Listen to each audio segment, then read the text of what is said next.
First at 5. From the University of Florida's College of Journalism and Communications, you're watching WUFT News. Ladies and gentlemen, friends of the university, I now have the pleasure and the honor to present you the 12th president of the great University of Florida, Dr. Kent Fox. After a year of getting acquainted, UF embraces Kent Fox as its 12th president and leader for a new generation. But first, we have the latest on the couple's motives behind the mass shooting in California.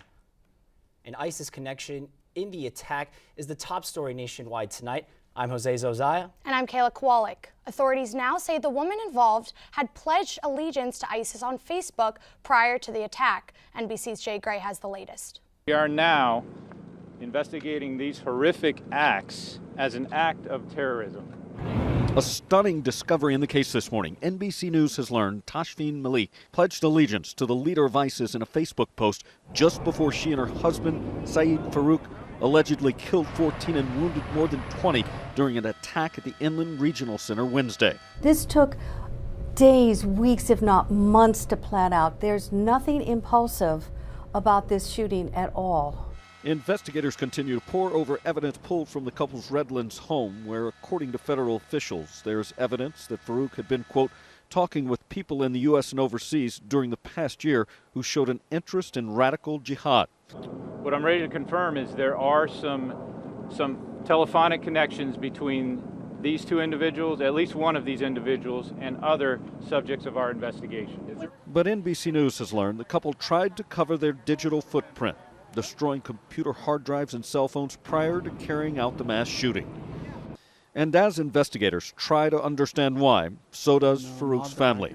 His brother-in-law sat down overnight with NBC's Lester Holt. Did somebody brainwash him?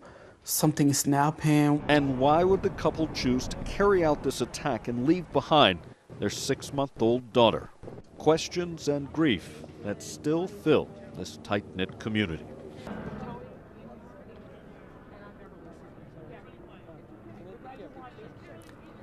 Now, given the events in California, a local Gainesville church hopes to foster interfaith relationships and spread peace. Bartley Temple United Methodist Church is holding a vigil tomorrow for victims of the San Bernardino shooting, not only to pray for the victims, but to prevent any possible backlash directed toward Muslims in the community. Reverend Milford Greiner and Dr. Saeed Khan will be co-leading the vigil. Reverend Greiner invited Dr. Khan, a Muslim, to join him to show unity between. So we're supposed to know each other. That's what the part is, that we have created these people in different races and different tribes so that they may know each other. So this is, at times like this, it's better to come together, console each other, pray for the people and pray for the future, that it's better. So that's what it's all about tomorrow. If you would like to attend, the vigil will be held at the Bartley Temple United Methodist Church at 10 a.m. tomorrow. And the University of Florida is celebrating the promise of a new era led by its 12th president, Dr. Kent Fox. Ceremony this afternoon wrapped up a week of special events. WFT's Crystal Bailey joins us live from campus with more on the work that went into the inauguration and the reaction to it all. Crystal? Go. Well, it's been a lot of fun for the UF community to get to know Kent Fox, and they're really expecting a lot from him now in the upcoming years, especially since he just dressed up as Darth Vader at the basketball game this past week. Inauguration week began on Monday, but the planning committee had been meeting twice a month since May. The group wanted all members of the community, both on campus and even out of state, to be able to witness the investiture ceremony. So there were places set up for people to live stream the event. He's dealt with the student community, with the faculty community, with the alumni in the most positive way. So we really have a foundation to help acknowledge his presidency, which I think will be a springboard for greatness for him and for the University of Florida overall. For today's ceremony, trustees, 3 past UF presidents, and delegates from other universities gathered to hear from UF's 12th president.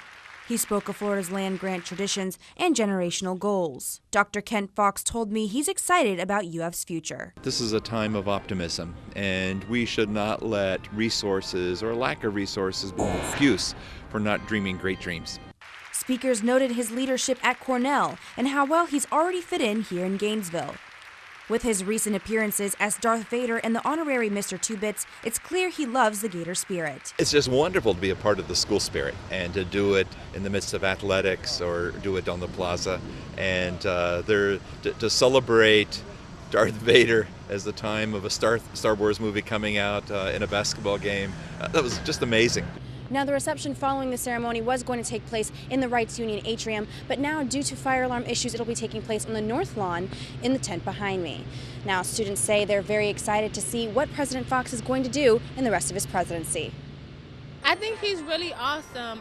We started this new organization called The Circle here, and he stopped by and actually submitted a request, and he gave us some words of encouragement. Like, he's not untouchable. It's like you can catch him walking around campus, how he's at the basketball games, and that's really good, how he's personable. He's not distant. You're not afraid to approach him, and that's really good. I think he's definitely a lot more involved than other presidents. He's definitely, he walks around more. He has more interaction with the students. He's very friendly. In January, Fox will reach his one-year milestone as University of Florida president. Yeah, well, I'm graduating on May 1st, so I'm expecting a really good speech at graduation.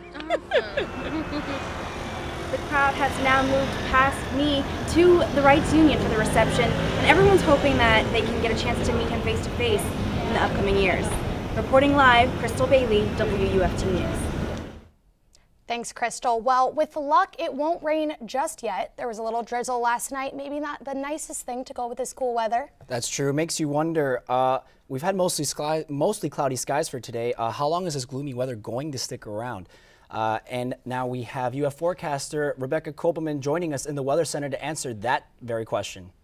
The gloomy skies will likely stick around through the rest of the night and parts of this weekend, but you may not have to worry about that drizzle of last night for tonight if you're possibly heading out to the Wrights or heading out to the North Florida pond lighting that does start at 5:30. 61 degrees right now, cloudy skies. There could be some drizzle, but I think it's much less likely than last night. Otherwise, the winds, they're still kicking. 14 miles an hour sustained in Gainesville, 22 in St. Augustine, but that's not even the worst of it. There are gusts along the coast at 30 miles an hour, and they've been like that for much of the day today. 23-mile-an-hour gusts recorded at the Gainesville Regional Airport. The winds are going to continue to stay elevated through the night. They'll die down a bit to about the 10-mile-an-hour mark by 10 o'clock. Temperatures also starting to fall, and we'll have some clearing of our skies through the night. 59 degrees by 10 o'clock, 56 degrees by 2 a.m. Overall lows are going to be a bit cool, 54 degrees in Gainesville. There could be a few showers as well, mainly along the East Coast for tonight. Back to you.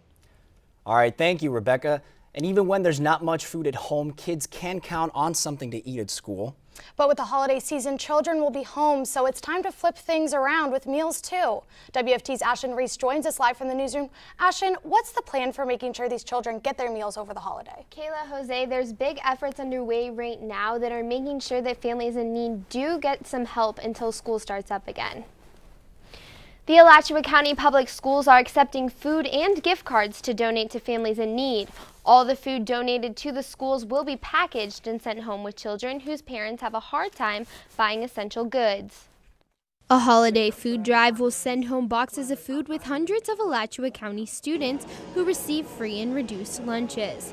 Many of these children are thought to only get healthy meals at school, so these boxes are meant to help them through the holiday break. At Stephen Foster, it will help somewhere between 10 and 20 families. I try to identify families who have the greatest need, and that's about the same at each school, depending on the need level at each school. Last year, more than 800 families received these boxes, and the Education Foundation plans to package just as many. There are some larger locations around the city. However, even those that are just stopping by to go to the gym can bring some goods and donate in the box. Gainesville Health and Fitness has set up donation boxes at their locations in order to support. I see people stopping and reading the signs all the time, and you can see the box slowly start to fill up over time, so I think it's pretty successful in helping out. The larger drop-off locations include Terwilliger and Childs Elementary, Lincoln Middle, or the district's main office.